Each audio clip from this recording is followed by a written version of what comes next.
Hello बच्चों।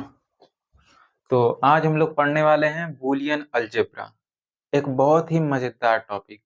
और इसमें हम पढ़ेंगे लॉ ऑफ बूलियन अलजेब्रा और एक छोटा सा कंसेप्ट डुअल का समझेंगे, जो कि बहुत ही मजेदार कंसेप्ट है।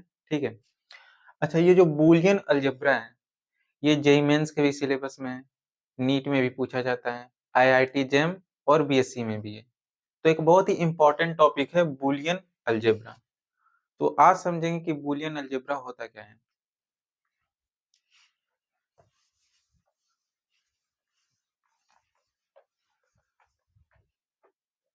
तो बूलियन अलजेब्रा क्या है? Boolean algebra is nothing but a mathematical logic. एक मैथमेटिकल लॉजिक है, a system of mathematical logic,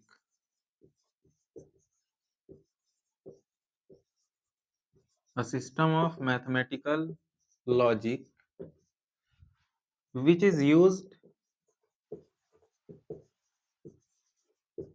in the designing of digital circuit, designing of digital circuit। ये कहाँ यूज होता है? जो आजकल डिजिटल सर्किट हम लोग बनाते हैं उसमें यूज होता है। ठीक है। इसे हम टू स्टेट अलजेब्रा भी बोलते हैं। It is a two state algebra. अब ऐसा क्यों बोलते हैं? क्योंकि ये 0 और 1 दो वैल्यू को ही इंक्लूड करता है। जो हम इनपुट सप्लाई करेंगे वो या तो 0 होगा या 1 होगा। जो आउटपुट मिलेगा या तो 0 होगा या तो 1 होगा। फॉर एग्जाम्पल, जैसे कि हम 2 + 3 करें तो 5 आएगा, पर इसमें ऐसा कुछ नहीं है। अगर 1 + 1 करेंगे तो क्या आएगा? 1 ही आएगा। कैसे? बूलियन अलजेब्रा का यही कंसेप्ट है कि 1 + 1 1 आता है। इसे हम पढ़ते कैसे हैं? 1 और 1 = 1। ठीक है। अब कैसे आता है धीरे धीरे समझ में आ जाएगा। तो ये समझ में आ गया कि इसमें अगर हम इनपुट 0 1 दे रहे हैं तो आउटपुट भी कुछ 0 1 में ही मिलेगा। There is no fractional value. यहाँ पर कोई फ्रैक्शनल वैल्यू नहीं आता है। समझ में आ रहा है?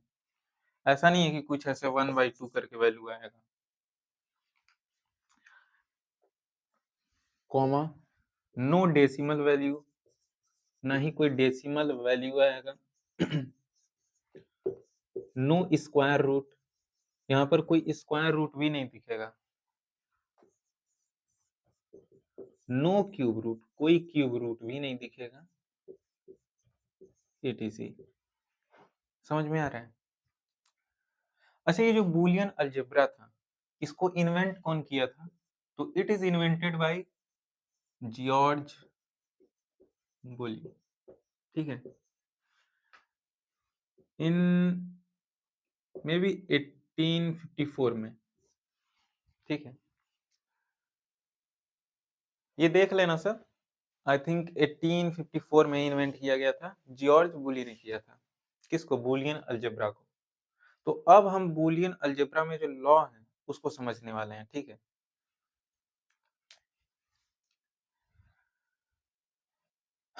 तो बूलियन अलजेब्रा में हम बूलियन एक्सप्रेशन जो पढ़ने वाले हैं वो लॉजिक गेट से आया हुआ है। हम सब लॉजिक गेट पढ़ चुके हैं। तो जितने लॉजिक गेट हम पढ़ चुके हैं उसी को हम एक्सप्रेशन के फॉर्म में यूज करेंगे, अलजेब्रा के फॉर्म में। अलजेब्रा भी उसमें इंक्लूड कर देंगे। ठीक। अच्छा, इसमें कोई निगेटिव वैल्यू भी नहीं होता है। ठीक है। ईटीसी आगे लिख दिए हैं।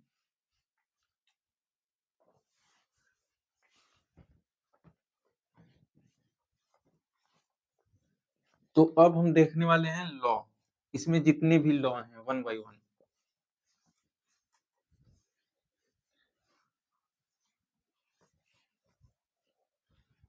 आज हम लॉ की पढ़ाई करने वाले हैं। ठीक है।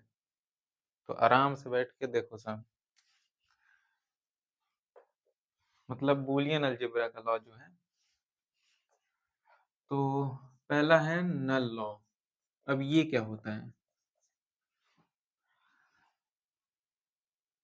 ए और 0, ये क्या आता है?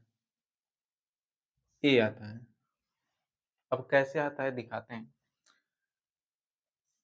ए या तो 0 होगा या तो 1 होगा, पर यहाँ वाला केवल 0 ही है। 0 0 0। समझ में आ रहा है? नहीं आ रहा है, अभी आ जाएगा। यहाँ पर दूसरा वाला सिग्नल केवल 0 ही है, ठीक है? तो अब क्या आएगा? तो इन दोनों के बीच में क्या है? OR गेट है। तो आउटपुट क्या मिलेगा?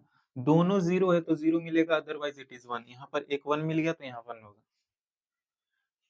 अच्छा, हम गेट पढ़ा चुके हैं, नहीं पढ़े हो सब तो एक बार पढ़ लेना। समझा भी दे रहे हैं अगर नहीं पढ़े हो सब तो। OR गेट कैसे काम करता है? अगर दोनों 0 हैं तभी आउटपुट क्या होगा? 0। अगर एक भी 1 होगा इनपुट में तो आंसर क्या आएगा? यानी आउटपुट क्या आएगा? 1। ठीक है। अच्छा, ये किसका इक्वल है? ये एक ही इक्वल है। समझ में आ रहा है? उसी तरह a एंड 0, तो ये क्या आएगा? यहाँ पर लिखे हैं a एंड 0, तो ये क्या आएगा? देखते हैं इसे भी।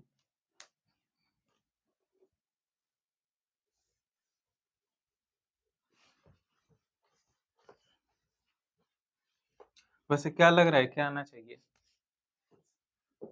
0। देखते हैं। a या तो 0 होगा या 1। यहाँ भी 0 है, तो इन दोनों के बीच में एंड गेट है। ठीक, तो एंड गेट कैसे काम करता है? अगर दोनों इनपुट 1 है तो 1 होगा, अदरवाइज इट इज 0। तो दोनों 1 ना इसमें है ना इसमें है, तो आउटपुट क्या होगा? 0। ठीक, इसे हम क्या बोलते हैं? नल लॉ।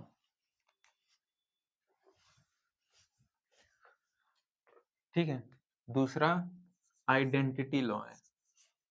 आइडेंटिटी लॉ, ये क्या है? तो a और 1। ठीक, ये क्या आएगा? ये आता है 1। ट्रुथ टेबल भी बनाकर हम लोग देख सकते हैं। ठीक, ये a है, ये 1 है, ये 0 होगा, ये 1 होगा, ये 1 1। इन दोनों के बीच में क्या है? और गेट है। क्या है? और गेट। और गेट में क्या होता है? अगर दोनों इनपुट 1 है तो 1, अगर नहीं है तो 0। तो ये किसके इक्वल है? a के इक्वल है। समझ में आ गया होगा? हम एक पूरा वीडियो अपलोड किए हैं ट्रुथ टेबल के ऊपर। अगर नहीं देखे हो सब तो देख लो, ये पूरा अच्छे समझ में आ जाएगा। ठीक है, वैसे भी आ ही रहा होगा, काफी इजी टॉपिक है। अच्छा, आइडेंटिटी लॉ में एक और है, a एंड 1। ये क्या आता है? a आता है। ये भी बना के हम लोग देख सकते हैं। ठीक, तो ये हमारा क्या है? Identity law. अब हम इसमें एक छोटा सा कंसेप्ट समझाने वाले थे डुअल का। किसका? डुअल का। तो अभी समझ लेते हैं क्या है, क्योंकि बार बार आएगा डुअल। डुअल का काम क्या है पहले समझाते हैं। जितना भी 1 है उसे हम 0 लिखेंगे, तो जितने भी 0 0 है उसको 1, और जितने भी मल्टीप्लिकेशन के सिंबल हैं उसे हम प्लस से इंटरचेंज कर देंगे, और जितने भी प्लस के हैं उसको मल्टीप्लिकेशन के सिंबल से इंटरचेंज कर देंगे, और जितने भी मल्टीप्लिकेशन के हैं उसको एडिशन के। यानी एंड को और लिखेंगे, और को एंड लिख देंगे। ठीक, ऐसा लिखने के बाद क्या होगा? हमारा एक्सप्रेशन चेंज नहीं होगा। देख लेते हैं कैसे। जैसे यहाँ पर ये प्लस है और यहाँ 0 है, यहाँ प्लस है, यहाँ पर 0 है। ठीक, अगर प्लस को हम डॉट से रिप्रेजेंट करें, मीन्स चेंज कर दें, ए वैसे ही रहने देते हैं, प्लस को कैसे लिखेंगे? एंड से, यानी कि डॉट से। और 1 को किस से कन्वर्ट कर दें? 1 से, और इधर ए रहने दें। ठीक, तो ये इक्वल आएगा, और कहाँ आया हुआ है? यहाँ पर। समझ में आ रहा है? यानी ये इसके इक्वल है तो ये इसके। उसी तरह ये वाला भी हम कन्वर्ट करके देख सकते हैं। ठीक है, यहाँ a है और यहाँ मल्टीप्लीकेशन है तो प्लस साइन लगा सकते हैं। यहाँ 0 है तो यहाँ 1, यहाँ भी 0 है तो यहाँ 1। ठीक है, ये भी यहाँ पर है। ठीक है, तो यही डुअल का एक छोटा सा कंसेप्ट है कि 1 को 0, 0 को 1 लिखेंगे, और एंड को और को एंड लिखेंगे, तो हमारा एक्सप्रेशन चेंज नहीं होगा। ठीक है, आगे बढ़ते हैं थोड़ा।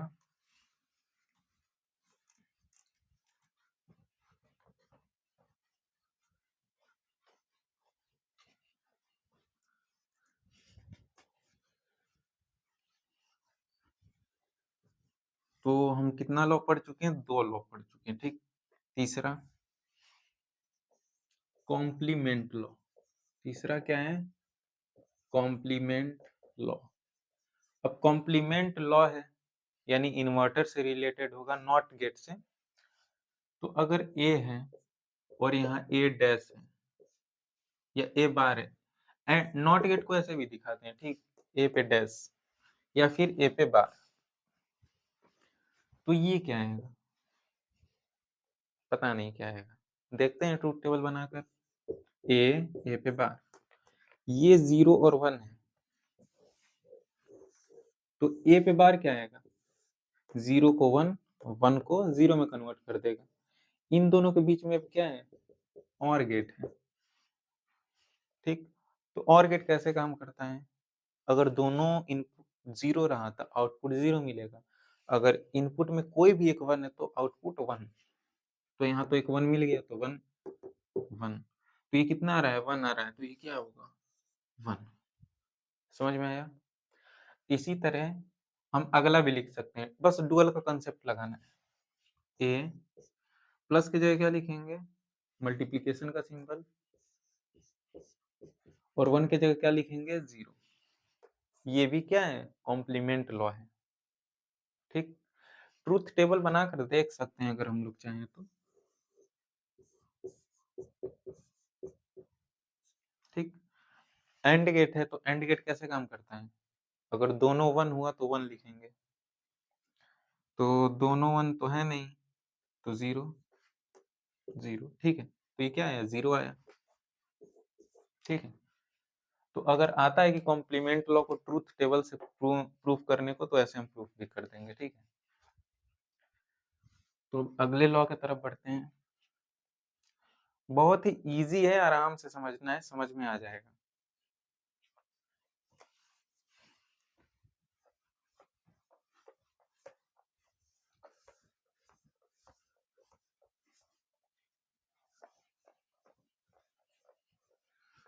तो अगला लॉ क्या है ये देखना है। अगला लॉ है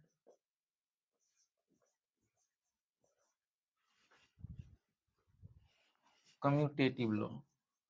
कम्यूटेटिव लॉ। अब ये लॉ सबको मालूम मालूम होगा कि क्या होगा, ठीक है। यानी कि a प्लस बी है, a और b, तो हम इसको क्या लिख सकते हैं? b और a, ठीक है। अगर लिख रहे हैं a एंड b, तो इसको क्या लिख सकते हैं? b and a।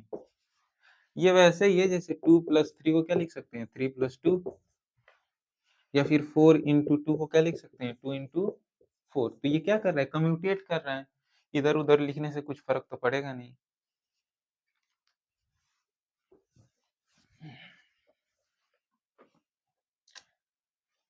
अगला देखते हैं।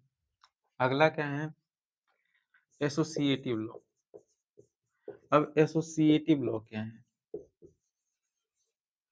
पता नहीं क्या है, पढ़ना पड़ेगा। मालूम भी होगा कुछ लोगों को, जैसे ए और बी। पहले हम इसको सॉल्व कर लें, फिर और सी। ये किसके इक्वल होगा? ए बी और सी। पहले इसको सॉल्व कर लें फिर इसको। ये ठीक वैसे ही है जैसे 2 प्लस 3 को सॉल्व करें फिर प्लस 4। ये कितना आएगा? 9 आएगा। अगर हम ऐसे लिखते हैं 2 प्लस 3 प्लस 4, इसको पहले सॉल्व करके इससे सॉल्व करें तब भी उतना ही आएगा। कितना? 9, ठीक है। तो ये दोनों इक्विवेलेंट है। ऐसे ही एंड गेट के साथ है। इन दोनों को पहले सॉल्व करेंगे फिर इसको, तो ये किसके इक्वल आएगा? ए और ये बी और सी, ठीक है। तो ये दोनों क्या कर रहे हैं? एसोसिएट कर जा रहे हैं। एसोसिएटिव लॉ इसे कहते हैं। एक और है जो कि बहुत इंपॉर्टेंट लॉ है, डिस्ट्रीब्यूटिव लॉ। बहुत ज्यादा यूज होता है।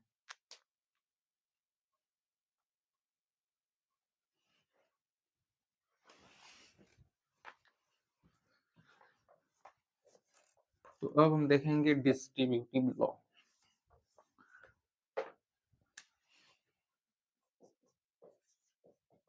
Distributive law. अगर हम यहाँ ए लिख रहे हैं और यहाँ पर बी प्लस सी, तो ये क्या आएगा, डिस्ट्रीब्यूट हो जाएगा दोनों पे। ए बी से भी मल्टीप्लाई होगा और ए सी से भी मल्टीप्लाई होगा, ठीक है। उसी तरह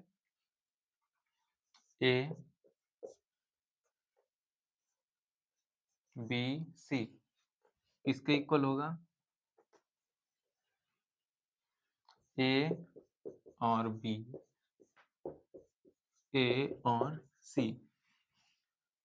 अब ये समझ में नहीं आया है तो क्या करना है, यहाँ पे डुअल का कंसेप्ट हम यूज कर लेंगे। कैसे, इसके बीच में कौन सा सिंबल है मल्टीप्लिकेशन का, तो कौन सा सिंबल आ जाएगा, एडिशन का। इन दोनों के बीच में एडिशन है तो मल्टीप्लिकेशन का। इन दोनों के बीच में कौन सा है, मल्टीप्लिकेशन का, तो एडिशन का आ जाएगा। यहाँ पर एडिशन है तो मल्टीप्लिकेशन का, यहाँ मल्टीप्लिकेशन का सिंबल है तो एडिशन का। डुअल का कंसेप्ट भी समझ में आ गया होगा। अच्छा, ये हम ट्रूथ टेबल बनाकर देख सकते हैं। एक देख लेते हैं, ए बी सी, ठीक, कौन सा देखा जाए, पहला वाला देख लेते हैं, ठीक। तो ए बी और क्या चाहिए, बी प्लस सी चाहिए, ठीक। और क्या चाहिए,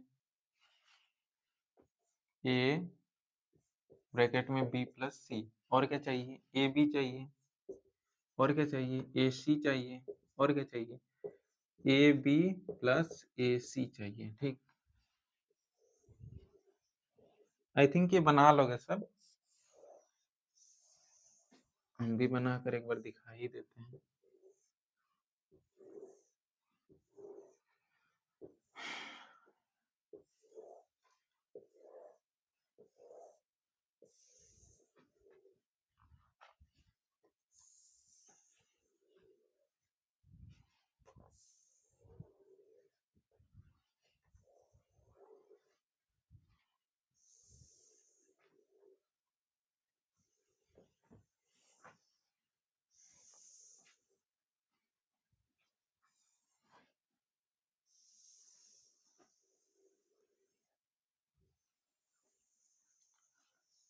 हो गया। तो ये कैसे भरते हैं, ये 0 0 0 0 1 1 1 1, फिर 0 0 1 1 0 0 1 1, फिर 0 1 0 1 0 1 0 1, ठीक।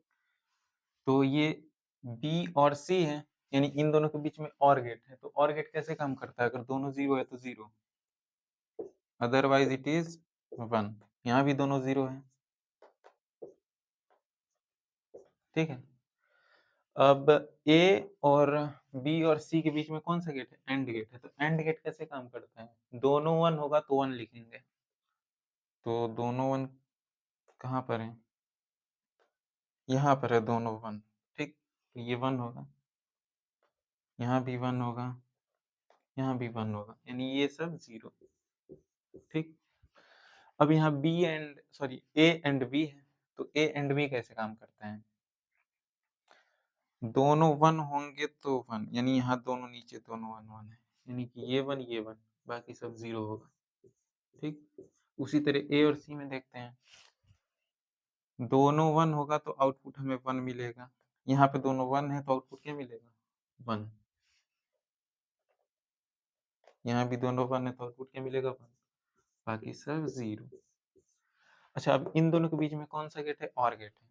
तो और गेट कैसे काम करता है, दोनों इनपुट 0 होंगे तो आउटपुट भी 0 आएगा, अदरवाइज 1, यानी एक भी इनपुट में 1 है तो आउटपुट 1 होगा। तो यहाँ तो दोनों के दोनों ही 0 हैं, तो 0 0 0 0 0, ठीक है। तो हमें साफ साफ दिख रहा है कि ये दोनों आपस में इक्वल हैं,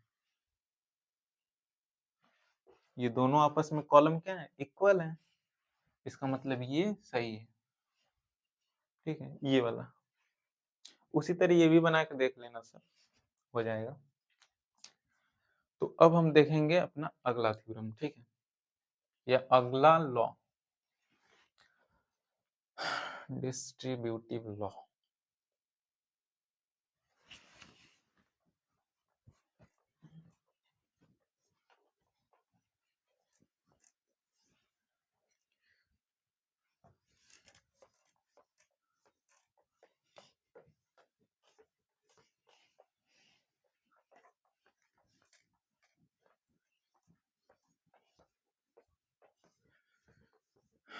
सुन जरा सुन प्यार की धुन, मैंने तुझे सुन लिया, तू भी मुझे सुन सुन सुन, सुन जरा सुन। तो अगला टॉपिक अब सुनना है। अगला टॉपिक कौन सा है? डिस्ट्रीब्यूटिव लॉ हो गया, तो अब हमें पढ़ना है आइडेम्पोटेंट लॉ। आइडेम्पोटेंट या आइडेम्पोटेंस लॉ। अब ये क्या होता है? आइडेम्पोटेंस का मतलब होता है सेम वैल्यू। क्या होता है? Same value.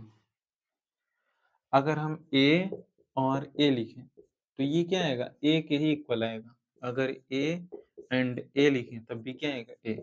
यही है हमारा आइडेम्पोटेंस लॉ। ठीक है,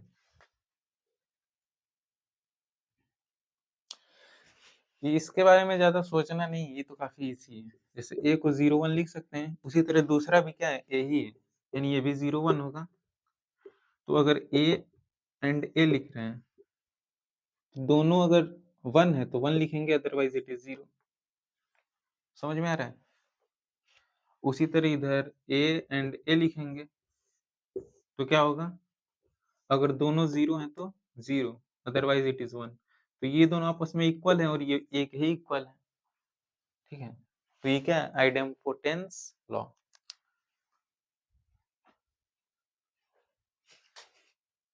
अगला है हमारा एब्जॉर्प्शन लॉ।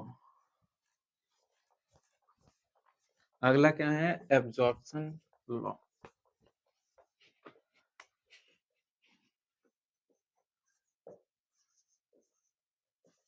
एब्जॉर्प्शन लॉ, ये लॉ बढ़िया है। जैसे ए और ए बी हम लिखे हुए हैं, तो ये क्या आएगा? ए आएगा। अब ये बी कहाँ गया?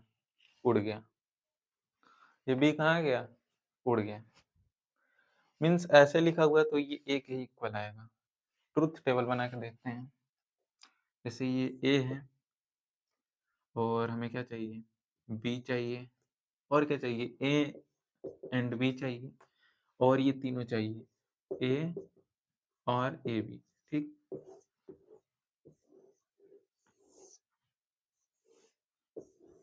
इसको अभी हम एक दूसरे तरीके से भी समझाएंगे, पहले ये वाला समझा लेते हैं। ये 0 0 1 1 0 1 0 1। ठीक, ए एंड बी यानी एंड है, एंड गेट। एंड गेट कैसे काम करता है? दोनों अगर 1 है तो 1, अगर दोनों 1 नहीं है तो 0। ठीक, अच्छा, इसके और इसके बीच में अब क्या है? और गेट है। तो और गेट कैसे काम करता है? अगर दोनों 0 है तो 0, अदरवाइज इट इज 1। ये किसके इक्वल है? ए के ही तो इक्वल है।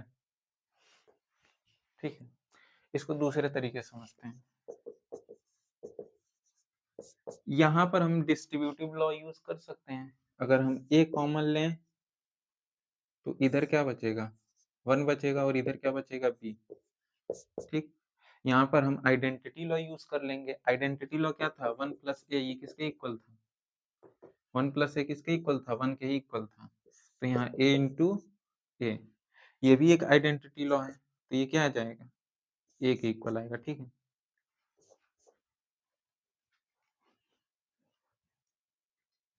ये तो हम अभी मतलब पीछे समझाए थे, वही यूज किए हैं। अच्छा, इसी को हम दूसरे तरीके से भी लिख सकते हैं। कैसे? ए, यहाँ प्लस है तो यहाँ मल्टीप्लीकेशन का सिंबल, इन दोनों के बीच में मल्टीप्लीकेशन का सिंबल है तो एडिशन का सिंबल। ठीक है, ठीक है, ठीक है। ऐसे भी लिख सकते हैं। तो ये दोनों क्या है हमारे एब्जॉर्प्शन लॉ, ठीक है।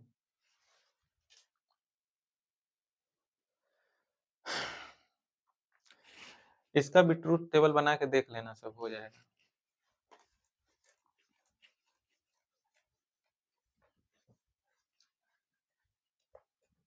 तो अब बढ़ते हैं अगले टॉपिक की तरफ।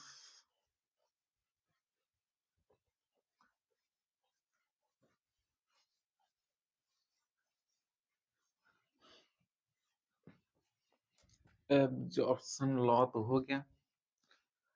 अब कौन सा लॉ? इनवॉल्यूशनरी लॉ या इन्वोल्यूशन लॉ भी बोलते हैं इसे। ये क्या है? जैसे अगर हमारे पास ए है, ठीक, इसका कॉम्प्लीमेंट लेते हैं, एक और बार कॉम्प्लीमेंट लेते हैं, ठीक, तो ये ए के ही इक्वल आएगा। इसी को क्या बोलते हैं? Involutionary law. या फिर इसको डबल कॉम्प्लीमेंट लॉ भी बोलते हैं, क्योंकि इसके पास इसके ऊपर 2 बार कॉम्प्लीमेंट लिया गया है, ठीक। जैसे ये ए है तो यहाँ 0 है, 1 है। ए कॉम्प्लीमेंट क्या होगा? 0 को 1 में कन्वर्ट कर देगा, 1 को 0 में। अब ए पे जो कॉम्प्लीमेंट है उस पे फिर कॉम्प्लीमेंट हम ले लिए, तो 1 को अगेन 0 में कन्वर्ट कर देगा, 0 को 1 में। तो ये दोनों आपस में इक्वल है ना, ठीक है। तो ये हमारा क्या है? इन्वोल्यूशन लॉ या इन्वोल्यूशनरी लॉ या फिर डबल कॉम्प्लीमेंट लॉ। अब ये जो लास्ट वाला है सबसे इंपॉर्टेंट लॉ आने वाला है, डिमॉर्गन्स लॉ। एग्जाम में ये बहुत पूछता है। तो अब देखते हैं डिमॉर्गन्स लॉ। एग्जाम में ऐसे आएगा, prove De Morgan's law by truth table. तो ट्रूथ टेबल से प्रूफ करने को आएगा तो हो जाएगा। देखते हैं पहले कि डिमॉर्गन्स लॉ है क्या।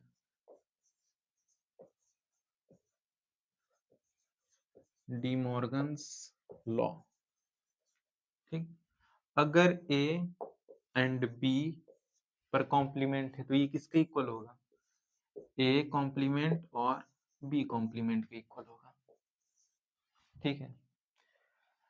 वैसे ही ए और बी का होल कॉम्प्लीमेंट है तो ये किसके इक्वल होगा?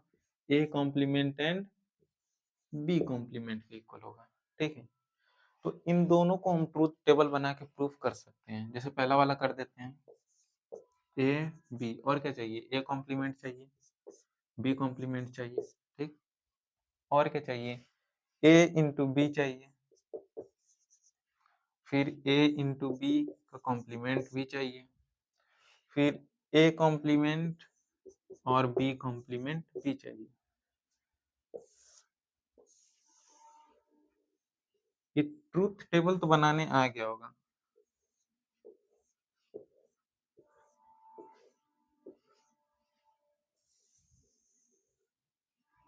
ठीक, तो ये क्या है? 0 0 1 1 0 0, ये तो 0 1 0 1 होगा। ए कॉम्प्लीमेंट है तो जहां 0 है 1 आ जाएगा, जहां 0 है 1, जहां 1 है वहां 0, ठीक। यहाँ 0 है तो 1, यहाँ 1 है तो 0, यहाँ 0 है तो 1, यहाँ 1 है तो 0, ठीक है। अच्छा, ए एंड बी यानी इन दोनों के बीच में कौन सा गेट अप्लाइड है? And gate. तो एंड गेट काम कैसे करता है? अगर दोनों 1 है तो आउटपुट 1 आएगा, अगर दोनों 1 नहीं है तो 0 आएगा, ठीक है। अच्छा, अब इसका कॉम्प्लीमेंट लेना है इस पूरे का, तो जहां 0 है वहां 1 आ जाएगा, ठीक। ए कॉम्प्लीमेंट और बी कॉम्प्लीमेंट, इन दोनों के बीच में और गेट है। तो और गेट कैसे काम करता है? ये और गेट कैसे काम करता है? दोनों 0 होगा इनपुट तो 0 आएगा, तो दोनों 0 कहाँ है? यहाँ पर है, तो ये 0 आएगा, बाकी 1। अच्छा, ये दोनों आपस में क्या है? इक्वल है। तो हो गया प्रूफ, डिमॉर्गन्स लॉ। ऐसे ही इसको भी प्रूफ कर लेना सब, हो जाएगा, काफी इजी है।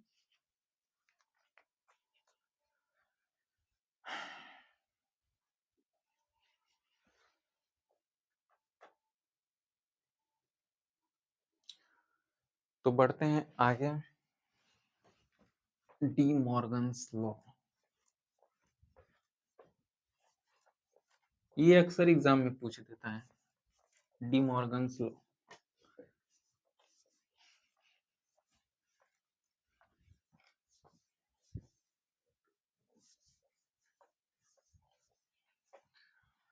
तो एक और गेट पढ़ाए थे, एग्स और गेट, ठीक।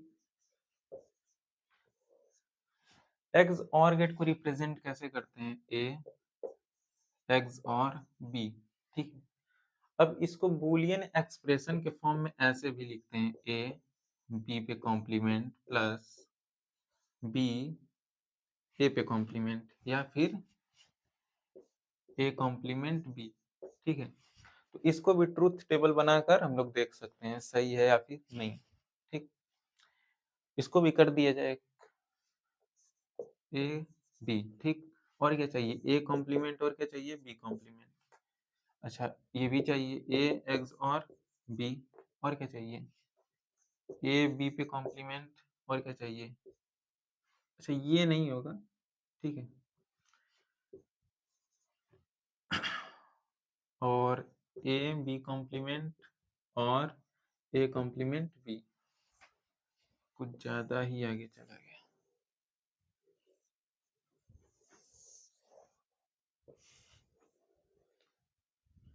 तो ये कैसे भरते हैं, 0 0 1 1 0 0 1 1, सॉरी 0 1 0 1, ठीक है।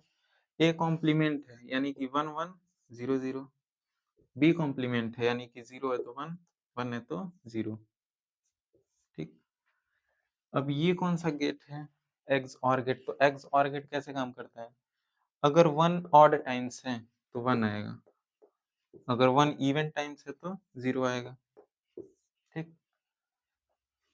यहाँ पर कौन सा गेट है, एंड गेट है, किसके बीच में, इसके और इसके बीच में, ए और बी बार के बीच में। तो एंड गेट कैसे काम करता है, दोनों 1 होगा तो 1 आएगा, यहाँ 1 बाकी 0, ठीक। इसी तरह ये ए बार और बी, ए बार और बी, इन दोनों के बीच में क्या है, एंड गेट है। तो एंड गेट कैसे काम करता है, दोनों 1 होंगे तो 1, नहीं तो 0। इन दोनों के बीच में क्या है, और गेट है। तो और गेट कैसे काम करता है, अगर दोनों 0 है तो 0, ठीक है, बाकी 1। तो ये दोनों आपस में क्या है, इक्वल है, साफ साफ दिख रहा है, ये दोनों कॉलम क्या है, आपस में इक्वल है। तो इसको हम ऐसे भी लिख सकते हैं, ठीक है।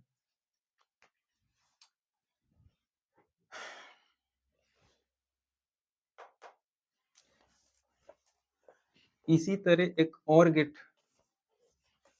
हम लोगों ने पढ़ रखा है, देखते हैं कौन सा, एग्स नॉर गेट, जो कि आज का लास्ट टॉपिक है, ex nor gate. Ex nor gate को कैसे बनाते हैं, तो ए एग्स नॉर बी, ठीक। इसको हम एक और तरीके से लिखते हैं, ए एग्स और गेट बी का कॉम्प्लीमेंट, यानी जो काम एग्स और गेट करता है उसी का उल्टा काम एग्स नॉर गेट करता है, ठीक। अच्छा, इसको हम कैसे लिख सकते हैं, ये हम अभी बताए थे कि इसको हम ऐसे लिख सकते हैं, यानी कि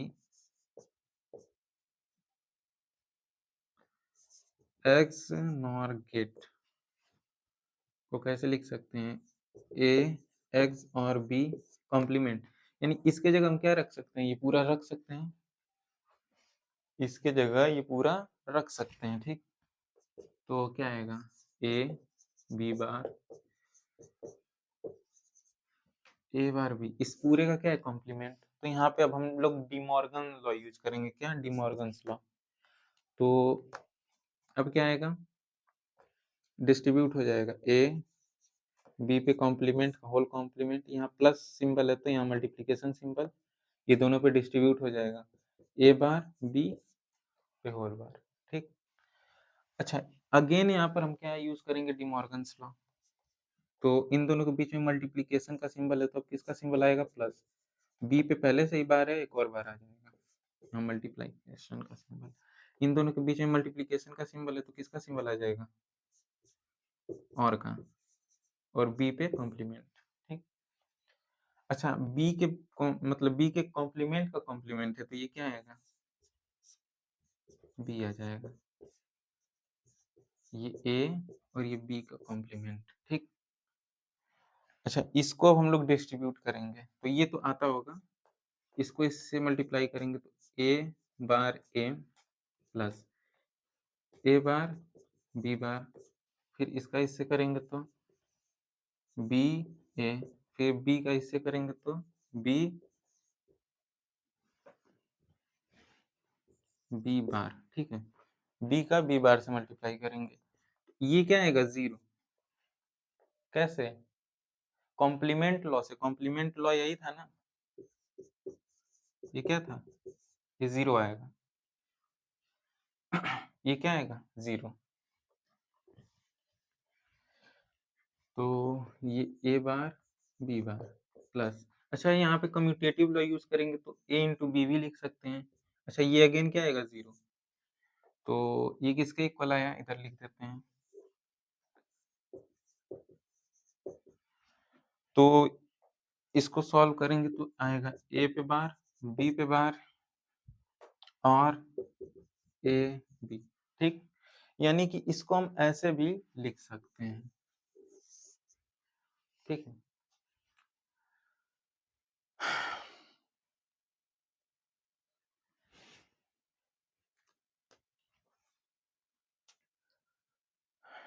ठीक है,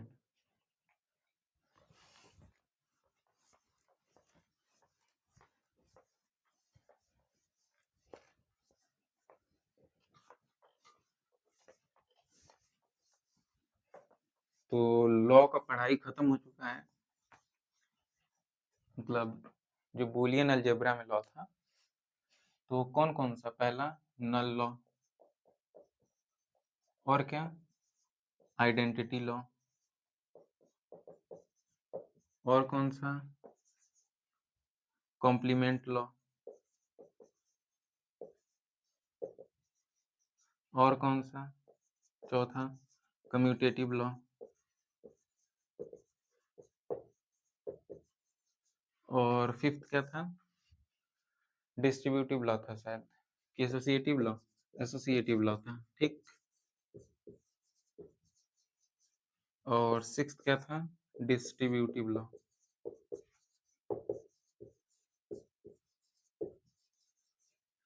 और सेवेंथ क्या था, सेवेंथ आइडेम्पोटेंट, आइडेम्पोटेंस लॉ।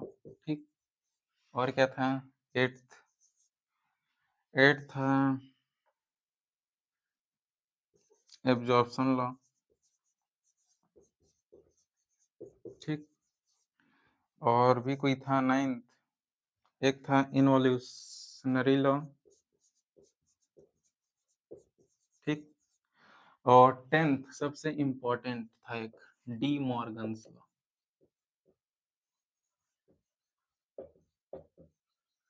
ठीक, डी मॉर्गन्स लॉ। और फिर लास्ट में हम लोग पढ़े थे एग्स और गेट। एग्स और गेट में क्या था, इसको हम कैसे लिख सकते थे, ए बी को complement plus A complement B. इसी तरह एग्स नॉर गेट को हम कैसे लिख सकते थे, ऐसे A complement B complement plus A B. ठीक है, तो जितने भी लॉ थे बूलियन अलजेब्रा में हम लोगों ने पढ़ लिया। ठीक, अब ये लॉ हम लोगों ने पढ़ा क्यों है, तो जो बूलियन एक्सप्रेशन आता है उसको हम सॉल्व करते हैं सब लॉ का यूज करके। ठीक है, तो वो नेक्स्ट वीडियो लेक्चर में मतलब पढ़ा जाएगा। ठीक है, तो आज के लिए इतना ही रहने देते हैं।